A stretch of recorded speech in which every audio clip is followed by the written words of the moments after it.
Bom dia a todos. Em primeiro lugar, eu agradeço o convite da Sindra de participar dessa reunião e venho aqui apresentar, colocar alguns pontos do material que o ISA, Instituto Socioambiental, lançou semana passada na internet e quinta-feira numa reunião pública na cidade de Altamira, que é o dossiê Belo Monte, não há condições para licença de operação. O ISA faz um trabalho de acompanhamento e monitoramento independente das condicionantes há mais de 5 anos antes da licença prévia, e esse dossiê é o resumo desses últimos 5 anos, e ele foi feito colaborativamente. Como é que eu vou passando aqui? Perdão. Aonde que é? Então, o dossiê Belo Monte é um trabalho feito a muitas mãos, além do texto síntese, que está aqui em 55 páginas. Infelizmente, a gente não tem cópias impressas para distribuir para todo mundo, a gente distribuiu para algumas pessoas, mas ele está disponível para download na íntegra no nosso site.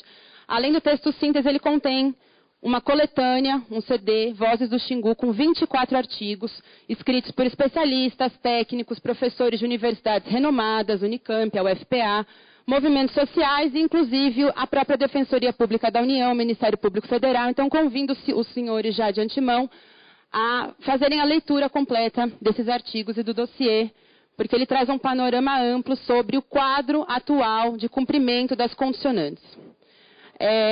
Por que um dossiê sobre Belo Monte? Então, diante do pedido da licença de operação em fevereiro de 2015, o ISA foi ouvir outros especialistas e instituições que trabalham na região para trazer o panorama se de fato as condicionantes foram cumpridas. Então, a gente passa por diversos temas de saúde, educação, saneamento, segurança, reassentamento da população das áreas rural e urbana, terras indígenas, unidades de conservação, povos indígenas e ribeirinhos e comunidades de pescadores. O dossiê está dividido na primeira parte da promessa à realidade, falando o que deveria ter sido feito e o que de fato foi feito. A segunda parte sobre consequência do descumprimento e cumprimento tardio das condicionantes de Belo Monte. E no final, lições aprendidas, problemas institucionais que precisam ser superados e não podem se repetir em licenciamentos de grandes obras, que são uma discussão mais profunda sobre o licenciamento. Então, rapidamente, no tema qualidade de vida, saúde, educação e segurança, eu queria fazer 2 contrapontos. Tanto para a saúde quanto para a educação, as medidas de mitigação e compensação foram desenhadas em cima da lógica de suficiência de vagas, tanto de vagas de leitos quanto de vagas em salas de aula. E as análises feitas comprovam que elas foram insuficientes.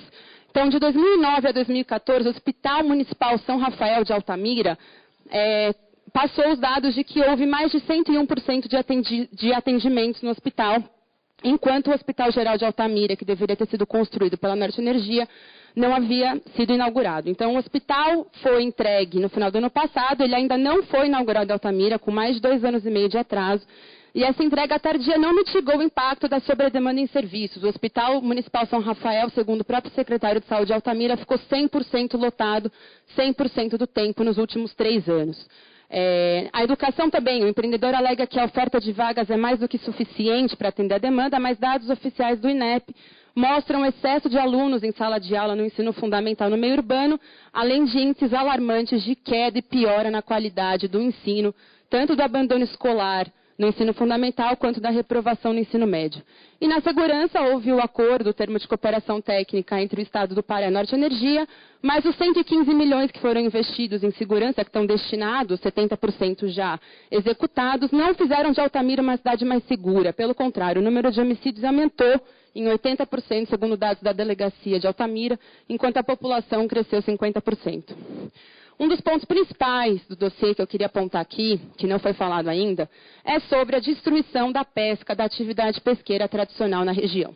Então, nos arredores de Altamira e Vitória, só somando os filiados às 2 colônias de pesca, existem mais de 1.900 pescadores. E a pesca é uma das principais atividades de sobrevivência da população. A população tradicional de pescadores é de grande importância na região. Então, há 2 questões principais. O EIA não considera os impactos na atividade pesqueira na fase de implantação da obra, apenas impactos aos peixes, à fauna aquática, sem levar em conta os pescadores. Então, as ações do PBA para essa fase não compensam os pescadores pela perda da atividade. E o monitoramento feito pela Norte Energia é um monitoramento problemático, e isso vem sendo denunciado diversas vezes pelos pescadores, principalmente por 2 pontos. O monitoramento do programa Pesca Sustentável, ele é feito pelo desembarque pesqueiro nos portos. Então, o pescador chega com o seu balde de peixes e o monitor contratado fica lá e anota, pergunta quanto o senhor pescou. E anota lá no papel sem nem conferir, sem nem pesar. Então, é um monitoramento autodeclaratório. Muitas vezes as informações são sub ou superestimadas. Muitos pescadores, inclusive, optam por não colaborar com esse monitoramento. O número de pescadores cadastrados é de apenas 3 mil, sendo que na região a gente tem mais de 10 mil pescadores. O monitoramento leva em consideração unidades de coleta em trechos do rio muito longos e não leva em consideração os sítios pesqueiros que fazem parte do ordenamento territorial da pesca. E as limitações metodológicas desse projeto de incentivo à pesca sustentável, elas vêm sendo colocadas e elas geram uma discrepância com a realidade vivida pelos pescadores. Então, o monitoramento oficial diz que está tudo bem, que a curva da pesca está aumentando, que o peixe está aumentando. Afinal de contas, a demanda também aumentou com a chegada de muita gente na cidade. Então, é claro que nos portos de desembarque aumentou a quantidade de peixes, mas não significa que aumentou a quantidade de peixes no rio. Então, os dados da Norte Energia, eles são produzidos para não mostrar impactos. E há alguns anos, no Fórum de Acompanhamento da Pesca, os pescadores vêm relatando problemas, críticas à metodologia oficial executada pela Leme, e não há nenhuma posição quanto a isso. Qual é a realidade? Qual é a discrepância? Há perdas de áreas de pesca e redução do pescado e uma situação grave de insegurança alimentar para todos os pescadores da região e a perda do modo de vida ribeirinho. Então, pescadores sem alternativas de renda. O caso de Vila Nova, que é uma vila de pescadores em Vitória do Xingu, é gravíssimo. Pais de família pescadores passando fome porque só sabem pescar e não tem nenhuma outra atividade para recompor a pesca. Então, existe um cenário em Altamira de abandono da atividade pesqueira diante do não reconhecimento de impactos de perda de atividade pesqueira, inclusive pelo órgão licenciador. Então, é um cenário de marginalização da população dos pescadores e do aumento de conflitos sociais. Os impactos que os pescadores vêm relatando são desde perda na qualidade da água, aumento da turbidez, a degradação dos habitats de reprodução, iluminações e explosões que afugentaram os peixes, e o monitoramento não consegue chegar a uma conclusão embasada se de fato houve mudança na produtividade da pesca. Além disso, o programa de compensação de incentivo à piscicultura, que visa recompor a atividade com tanques rede, ele é insuficiente, como já aponta o próprio EIA. Somado a isso, há uma denúncia muito grave, que a Norte Energia resolveu realizar entrevistas com os pescadores de Vitória do Xingu e Altamira, totalmente à margem do licenciamento. Então, eles contrataram uma empresa, entrevistaram por volta de 1.000 pescadores, 1.300 pescadores nas duas colônias, para identificar o universo de pescadores e para conhecer as possíveis alterações ambientais que, na perspectiva deles, são decorrentes do empreendimento. Vamos supor que tem alterações ambientais acontecendo. E esses processos, essas entrevistas foram feitas, foram realizadas com diversos problemas na metodologia. O IBAMA não se manifestou previamente sobre a realização dessas entrevistas. Os resultados foram apresentados, a Norte Energia entregou um relatório que está no site do IBAMA, chegando à conclusão, apesar da natureza da pesquisa ser quantitativa, como eles mesmos afirmam, eles concluem que não há impactos. Então, um raciocínio circular, perverso, e uma gravidade de ter processos de negociação, de indenização privados que estão começando a ser feitos entre empreendedor e pescadores sem a presença do órgão licenciador, sem o reconhecimento oficial de impactos à atividade pesqueira nessa fase. Isso é uma situação gravíssima que vem sendo denunciada. Existe um espaço que a Norte Energia sempre alega como um grande espaço de participação social chamado Fórum de Acompanhamento da Pesca. O último fórum estavam presentes só os pescadores da Norte Energia, sem a presença do IBAMA e do Ministério da Pesca. Os pescadores se revoltaram porque eles queriam discutir os resultados dessas entrevistas e o IBAMA não estava lá, nem o Ministério da Pesca. Então é a voz dos pescadores versus a voz do empreendedor numa relação totalmente assimétrica, numa disparidade e não há presença do poder público para encaminhamentos, incorporação de denúncias e mudanças no monitoramento oficial, como vem sendo pedido. Esse espaço é uma farsa. O Fórum de Acompanhamento Social da Pesca, como os outros fóruns de acompanhamento sociais, são espaços que perderam seu sentido porque eles são totalmente controlados pela empresa, eles não são espaços de participação. Então, o licenciamento, infelizmente, não incorpora conhecimentos tradicionais e as percepções das próprias populações atingidas sobre impactos negativos. Na atividade pesqueira, é um exemplo. apesar de existentes denúncias, pela ausência de comprovação técnica e científica, como é alegado, as informações dos pescadores foram negligenciadas e ignoradas até agora. Então, a denúncia é que é preciso superar isso antes da LO para definição de medidas de reparação aos pescadores tradicionais. O licenciamento é um instrumento público por dever, pela Constituição, que regula impactos e mitigações. Se há impactos e se há fatos supervenientes, é preciso medidas de mitigação e compensação. Então, é inadmissível que os direitos coletivos dos pescadores, que são de interesse público, tenhão sido negligenciados e continuem sendo diante do pedido de licença de operação. E eu peço licença, deputada, para ter mais uns 3 minutinhos de fala, tá? Então, no infográfico que está aqui no dossiê, a gente conta, né, a história ali dos impactos, o monitoramento pesando os quilos de peixe e os pescadores saindo e indo pescar, buscar áreas de pesca longe, no Rio Iriri, na boca de unidades de conservação, pressionando áreas protegidas, inclusive terras indígenas. Existe uma movimentação que começa a ocorrer e já há denúncia de impactos de sobrepesca nas reservas extrativistas. Aqui é um mapa feito, apresentado no texto do anexo do dossiê, com todos os pontos de impactos, turbidez, explosões, iluminação, em diversas áreas. Aqui é a Volta Grande do Rio Xingu, para quem não sabe, aqui é onde está o barramento do Pimental, e aqui é para onde o Rio Xingu vai ser desviado, formando o reservatório intermediário, girando aqui a Casa de Força de Belo Monte. Todo esse trecho aqui é a Volta Grande do Xingu, mais de 100 quilômetros que vão praticamente secar. Bom, uma outra população que foi invisibilizada são os ribeirinhos extrativistas da Terra do Meio. Existe um mosaico de unidades de conservação vizinhas às terras indígenas que não receberam nenhum pacote de medidas de mitigação e compensação, apesar de estarem na margem do rio do outro lado das terras indígenas. Então, as audiências antes da licença prévia apontavam a necessidade de estudos e definição de medidas para os ribeirinhos. O Ministério Público Federal pediu. Não foram feitos, as unidades de conservação foram consideradas como área de influência indireta do meio socioeconômico, sem nenhuma medida de mitigação, e hoje os ribeirinhos que têm moradia sazonal, moram parte do tempo na reserva extrativista e parte em Altamira, tem uma piora no acesso à saúde pública, denúncias de sobrepesca dentro da Resex e a moradia sazonal não reconhecida. Então, esse relato vem sendo feito pelo Conselho das Unidades de Conservação, já foi apresentado ao ICMBio e o ICMBio pleiteia a necessidade de reconhecimento de impactos junto aos ribeirinhos com o IBAMA, e esse vácuo no licenciamento ainda foi agravado pela destinação de 80% dos recursos da compensação ambiental para a unidade de conservação fora da bacia do Xingu.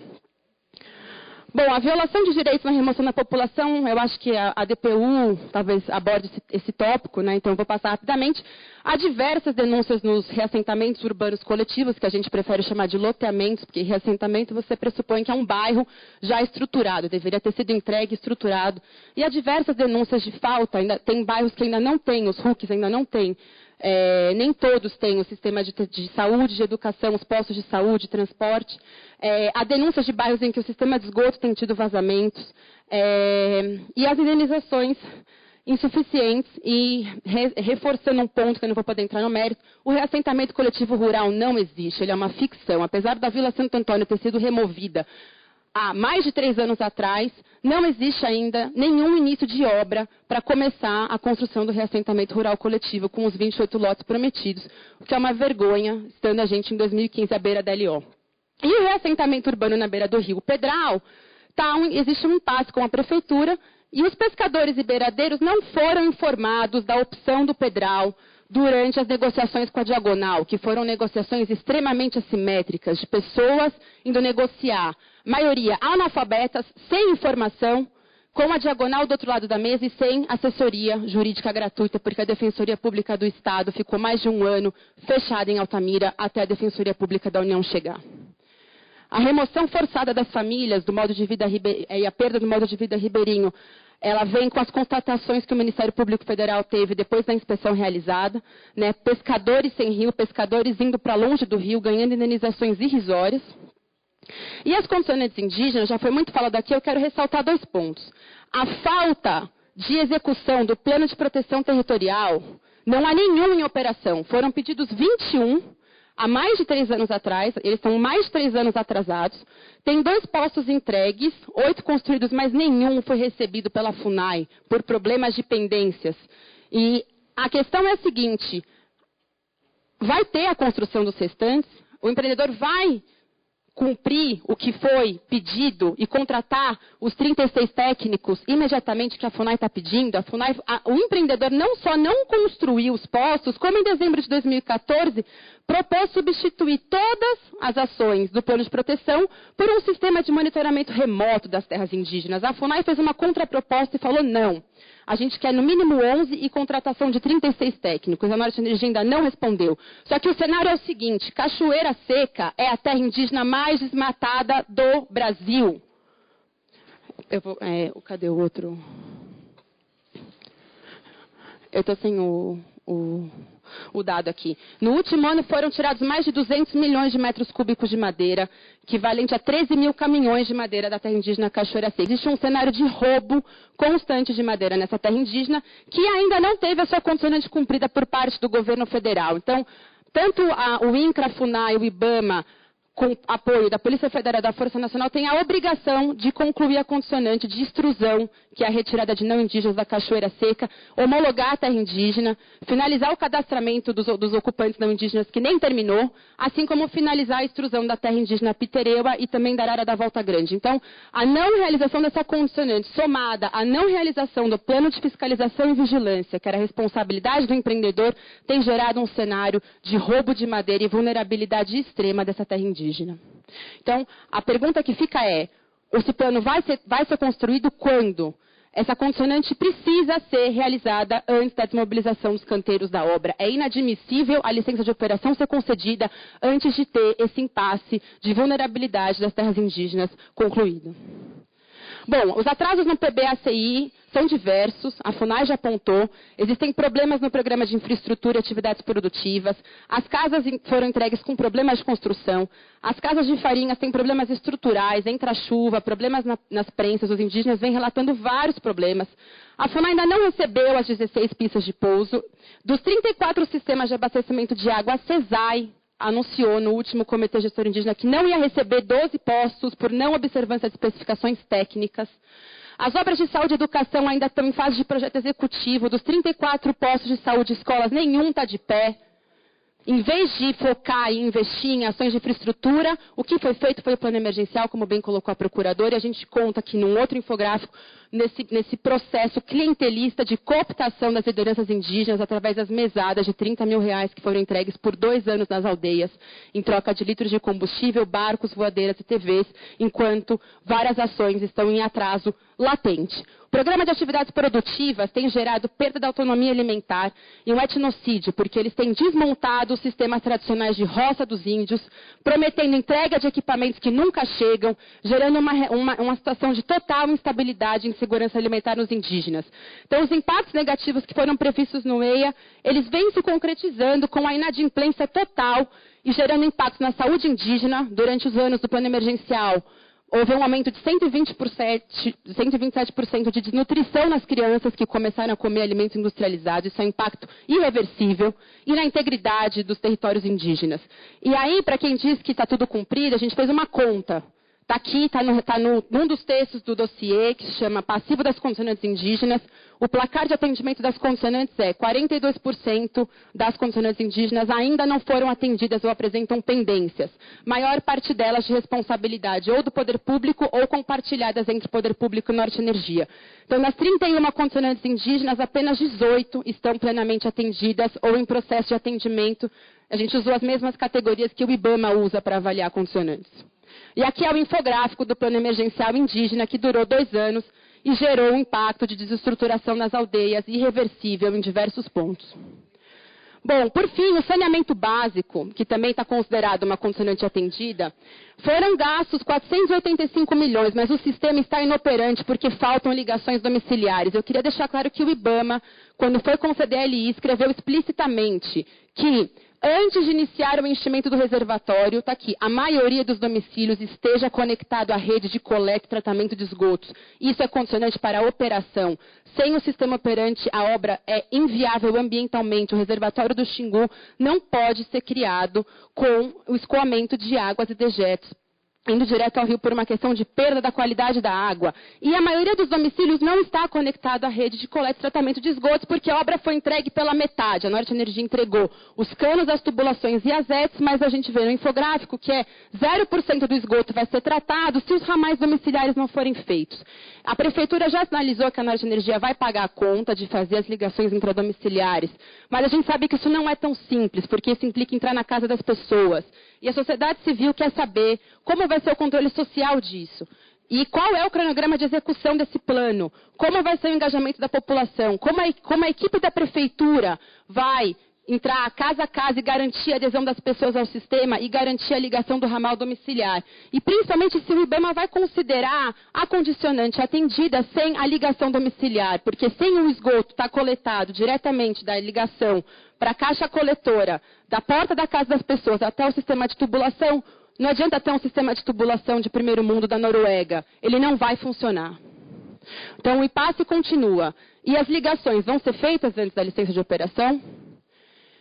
Por fim, então, as conclusões que a gente chega são: o reservatório não pode ser formado, a LO não pode ser concedida sem o saneamento de fato operando, sem que seja reconhecida a moradia sazonal e o reassentamento na beira do rio seja executado para os moradores de ilha e margens de rio que estão saindo de suas casas com indenizações pífias e não estão tendo condições de continuar pescando, além da garantia da execução do pedral, sair desse jogo de empurra entre a Prefeitura e a Norte Energia, e que já está em mais de 2 anos de atraso, o Cláudio pode dizer isso. Sem que sejam corrigidas as distorções do cadastro no reassentamento urbano. Ainda existe muita gente de fora do cadastro, ainda existem milhares de passas pendentes de negociação na antiga diagonal, que agora fechou. E sem que o reconhecimento, a qualificação e a mensuração dos impactos seja feita tanto para os pescadores quanto para os extrativistas da terra do meio. Os canteiros não podem ser desarticulados sem a regularização fundiária completa das terras indígenas, que são condicionantes de competência do poder público federal, e sem que o Plano Integral de Proteção Territorial seja concluído, que é a condicionante de corresponsabilidade, e ações de combate à exploração ilegal de madeira sejam executadas na região para vetar o roubo de madeira que tem acontecido principalmente na Cachoeira Seca. É fundamental que o poder público e o empreendedor assumam responsabilidades e compromissos agora, aproveitando que a gente está aqui na Casa do Povo, no Congresso Nacional, e que esse documento está concluído como uma ferramenta que sinaliza quais são os passivos que precisam ser resolvidos, para que haja garantia de cumprimento das condicionantes, mesmo depois de 4 anos de inadimplência em muitas delas. Né? O alerta das pendências de condicionantes, que o órgão licenciador, o IBAMA, internalize as demandas e as pendências que vão ser elencadas pela FUNAI quando soltar o seu relatório. E as preocupações de continuidade das ações socioambientais que continuam depois da LO, principalmente o PBA do componente indígena. E no final do documento existe, eu não vou adentrar ponto a ponto para não estender demais, mas uma série de lições aprendidas com Belo Monte que nunca mais devem se repetir. Além do descompasso entre o cronograma da obra e a execução das condicionantes, a Norte Energia recebeu mais de 15 milhões de multas em processos administrativos do IBAMA e nenhuma foi paga até hoje. Um dos principais alertas é a falta de informação independente. A principal fonte de informação do fiscalizador é o próprio empreendedor. Os relatórios semestrais que a Norte Energia entrega. Não há mecanismo de fiscalização independente. Os 7 analistas do IBAMA, que é um avanço sim, existia um corpo técnico só para analisar esse licenciamento, estão em Brasília com poucas idas a campo, com poucas vistorias e com pouca capacidade de absorver as críticas e demandas das populações atingidas. Não houve controle social, o Fórum de Acompanhamento Social é um espaço não isento, como eu coloquei. Não houve oitivas aos povos indígenas e as audiências públicas foram meramente formais. As ações civis públicas do Ministério Público dizem isso muito bem. E a Casa de Governo, que foi um espaço para a presença do governo federal, lá também não encaminhou resoluções, inclusive acabou servindo para desmobilizar muitos processos, inclusive com relação aos indígenas. O licenciador fiscaliza o empreendedor, mas quem obriga o poder público a cumprir as condicionantes de sua responsabilidade? Não há acompanhamento e controle social. E com relação às condicionantes indígenas, há um vácuo, porque a FUNAI não pode impor sanções direto à Norte Energia, só o IBAMA pode, e também não tem poder para exigir cumprimento de outros órgãos do poder público. Então, o acompanhamento da FUNAI, infelizmente, não gera efeitos jurídicos no licenciamento, como seria o ideal. há um desrespeito, né, como a procuradora colocou, a fortalecimento de órgãos públicos, a FUNAI principalmente, e a ausência de assistência jurídica da Defensoria do Estado, que permitiu que a população negociasse diretamente com o empreendedor numa relação assimétrica com falta de informações e clareza. Então, a gente espera, enfim, não dá para adentrar em todas, a questão da suspensão de segurança foi bem colocada, o Poder Judiciário foi neutralizado, todas as decisões contrárias à continuidade da obra foram sustadas pelo instrumento jurídico da ditadura militar chamado suspensão de segurança, né, a partir do entendimento político e não jurídico, não de análise do mérito, em nome da ordem da economia pública, que é garantir o cronograma energético da obra, mesmo com violações de direitos. E a gente espera que essa reflexão sirva para que possa ser superado o conflito de interesses e contradições público-privada, porque, afinal de contas, a obra pertence ao governo federal, ela é executada, financiada e fiscalizada pelo mesmo. Então, existe um comportamento dúbio que muitas vezes impede que resoluções sejam encaminhadas. Então, esse documento é uma compilação de todos esses pontos e diversos outros, e eu coloco o Instituto Socioambiental à disposição para aprofundar outros temas. Desculpa eu ter extrapolado o tempo, agradeço a atenção de todos. Obrigada. Muito obrigada pela sua explanação, suas informações, com certeza são muito válidas nesse processo. Concedo agora a palavra ao senhor Domingos Romeu, diretor do Departamento de Monitoramento do Sistema Elétrico da Secretaria de Energia Elétrica, representando aqui o Ministério de Minas e Energia.